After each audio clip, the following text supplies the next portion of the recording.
Robert wasn't an overnight success. He'd spent years grinding it out. Even fresh out of college, he knew the 9-to-5 life wasn't for him. He had to be his own boss, build something from the ground up. Thankfully, his family was in his corner from day one. In fact, his mom and brother were his first hires, working for peanuts back when the company was just a dream, held together by sheer will. Fast forward, and Robert's now 36. He's a made man with a thriving business and what his mom loved to call an enviable fiancé. Back in his early 30s, he'd built a sprawling house out in the suburbs, a real smart home kitted out with all the latest gadgets, including, a bit oddly, surveillance cameras inside and out. A few years back, Nicole walked into his life. She was 27, a model, and after they got serious, she quit the business. Truth be told, Robert pushed for it. He couldn't stand the thought of other guys gawking at his girl. He more than provided for her, showering her with cash and anything she could possibly want. So needing a job was the last thing on her mind. His married buddies couldn't help but be a little envious of his catch. They'd rib him, joking that he must be slipping her a bonus to stick around. And the wedding?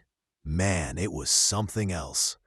Robert spared no expense, giving Nicole an open checkbook to plan the day she'd always dreamed of. And dream she did. She dove right in, happily orchestrating every last detail for a solid year, poring over flower arrangements and guest lists. They'd already been living together for 3 years, and in all that time, it never once crossed Robert's mind to actually check those camera feeds. That was for lunatics, he figured. He trusted her completely. But as it turns out, one day is all it takes for everything to fall apart.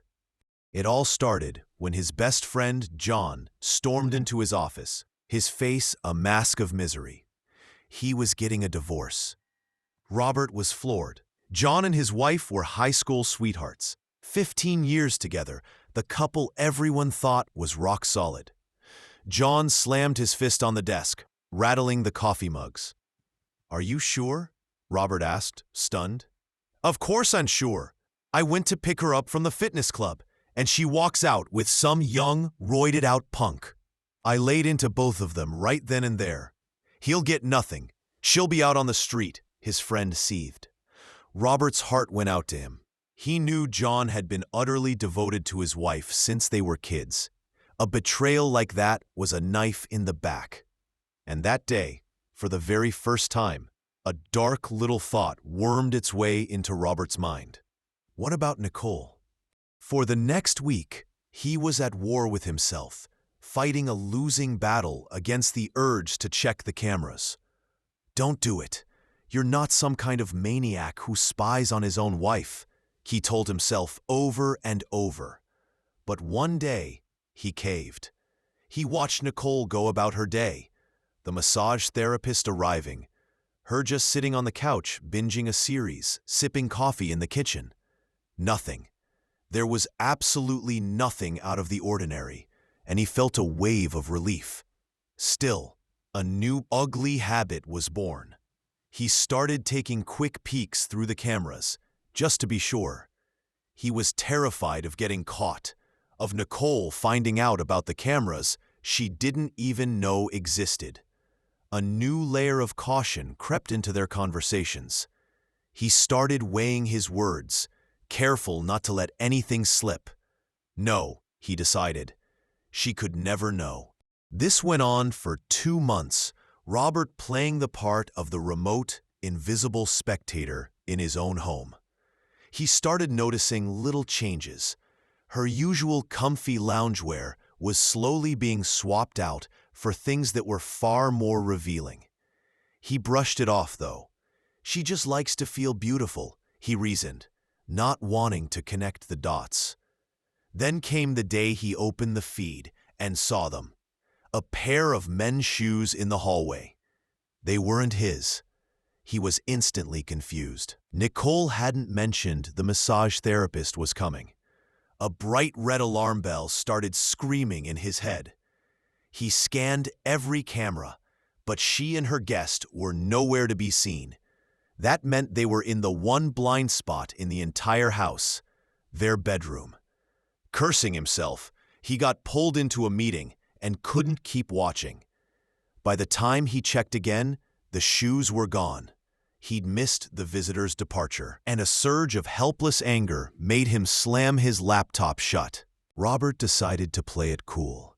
That evening, when he got home, he casually asked her how her day was. "Oh, I just went into the city to meet up with the girls," she chirped. "Who'd you see?" he pressed. "Rachel and Paula." "Oh, Paula just got back from her trip. You should see the photos. It looks amazing. When are we going to get away?" His wife smiled, a little too slyly. "We'll see. I can't really step away from the business right now," Robert dodged. He tossed and turned all night. Sleep completely out of reach. The image of those strange shoes in his hallway was burned into his mind. For another week, he became obsessed. He monitored her every move, when she left, when she came back, what she wore. He felt like he was going crazy, because there were no more mystery men, no more unexplained shoes. Then, the following Monday morning, he went through his new ritual. Open the laptop, pull up the camera feed, pour coffee, and watch. About 3 hours in, his jaw dropped. He saw Nicole, dressed in nothing but lacy lingerie, throw a coat over her shoulders, slip on some boots, and walk right out the front door. Another camera caught her walking out the main gate and hopping into a waiting taxi. A tremor ran through him. He was furious, and his heart felt like it had been crushed. So, his gut hadn't been lying. There really was a third person in their marriage. Turns out, though, Robert didn't have the full picture. He kept watching, determined to catch her bringing someone home. The paranoia ate away at him. He became irritable and short-tempered, snapping at his employees. Work began to suffer because his mind was completely consumed by thoughts of Nicole and her betrayal. Finally, his twisted patience paid off. He watched as a black luxury car pulled up to the gate, and a man got out, middle-aged, clumsy, and heavyset. Robert shot out of his desk chair like a cannonball, taking the stairs 2 or 3 at a time. He gunned the engine, the world outside his car a frantic blur. Skidding to a halt behind the other car, he burst into the house, his breath coming in ragged gasps, his heart hammering against his ribs. He stood in the foyer, forcing himself to be quiet, and listened. The sounds were coming from the bedroom. It wasn't moaning, not exactly, but a strange series of thuds and muffled yelps. His vision tunneled. He walked toward the room, feeling like he was wading through molasses, his legs heavy, as if trying to delay the inevitable. He pushed the door open. A tidal wave of disbelief and rage washed over him. There, on their marital bed, was Nicole, handcuffed to the wrought iron headboard, and standing over her was the clumsy man from the car. They both froze in a grotesque tableau, staring at him. The lover yelped and jumped back from Nicole, one hand feebly covering his crotch, the other held up as if to ward off a blow. It didn't work. Robert flew at him in a blind rage. Unable to move, Nicole just screamed, a helpless, writhing figure on the bed.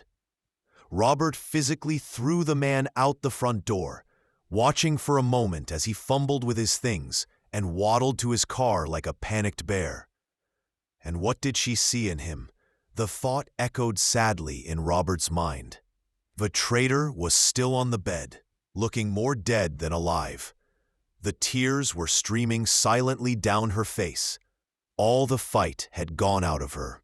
"Just don't hit me," she cried when her husband re-entered the room.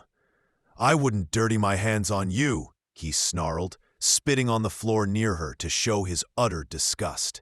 Humiliation washed over her face. Robert demanded she tell him everything. How it happened, how long it had been going on, and the biggest question of all, why? The words that tumbled out of her mouth made his skin crawl. It turned out she'd never really cut ties with certain men from her modeling days. She'd been meeting up with them on and off. It wasn't for the money, she insisted, but just out of habit. Robert let out a bitter laugh. Some habit. In that moment, he was profoundly grateful to his father, who had insisted on a prenuptial agreement. According to its terms, upon divorce, she would leave with only what she had brought into the marriage, which was next to nothing. Through the grapevine, he later heard that Nicole had gone back to her old career of pleasing men. About 6 months after the divorce was final, Robert ran into his former father-in-law. With a deep sadness in his eyes, the old man told him that Nicole's mother, upon learning about her daughter's new line of work, had suffered a heart attack. Her father had forbidden Nicole from ever coming to their house again, to protect his wife from any more pain. The news hit Robert hard. He was stunned by how many lives her selfish actions had managed to shatter.